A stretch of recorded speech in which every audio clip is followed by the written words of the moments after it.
much better game. I thought Yale played very inspired. I mean, I'm amazed at their defense. You know, they had the one catcher throw the trickle into center field and allowed our runner to go to third. They haven't made an error otherwise in 2 games. Kid fought for the sun. They have made all the plays. So, you know, I think our pitching's just been really outstanding for 2 days, to say the least. And you know, it's hard for those kids first days outside. But they don't, you know, you can take all the batting practice you want inside, but when you get outside and the depth perception in the background is different. It takes a while to adjust. So, you know, our pitchers have taken advantage of that by pounding the strike zone and, you know, not giving up any free passes. And our defense has been outstanding. You know, their kid was good. I mean, you can see he's going to be special for them in the Ivy League, and he'll have a lot of success. He was a good challenge for our guys. We did a few good things, had a few good at bats, but you know, it's funny how baseball is, you know.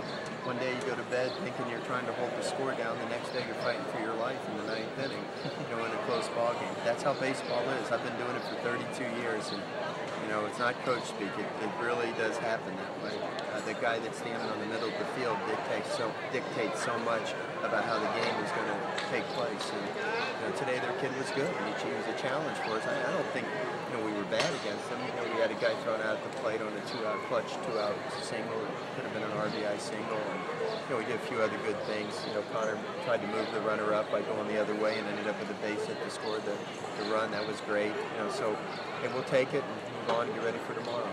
Mainieri probably his best outing of the year today. How hard is he making it for you to? Well, I'm not even thinking about that, Luke, right now, really. You know, Cody's getting the ball tomorrow, and he's got a chance to match what Bowman did. And then, of course, Jared's going to pitch on Tuesday night up there in a difficult environment. So I hope it's going to be a really difficult decision. But Kyle was vintage him today. You know, he threw strikes. He made him hit the ball on many strikeouts. He ended up with 4-4.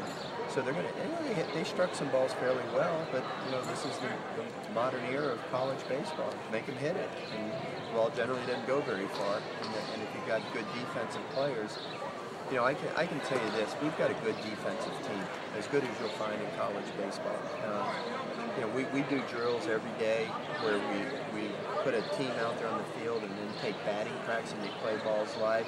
And when Bowman was pitching, not to imply that his is like batting practice, but you know, batting practice pitchers, the guys are hitting the ball all the time, and we get a lot of plays in the field. And then, you know, Bregman jumps up the snare line drive. You know, Mullen runs into the gap to make a catch. Laird makes a dive catch. I mean, this is what I see every day in practice, and so I'm not surprised at all when you see Barra turn a double play, clutch double play in the 9th inning, or Bregman comes and makes a routine play or makes a hard play look routine. I see this every day. So, you know, pitching defense gives you a chance to win. You just got to figure out a way to scratch some runs across, and that's what we did today. Hale in the 4-hole looks pretty good. I told you, Ross, I compare him a lot to Rafe. You know, Rafe was not a power hitter per se, but occasionally would pop one out, hit a lot of doubles, but he would make contact, use the whole field.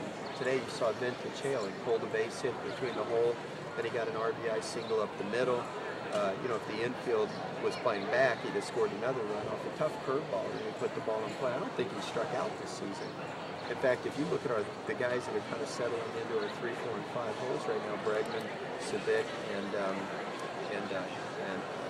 Bregman, Hale, and Savic.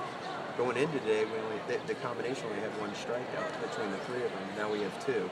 Savic has both of them.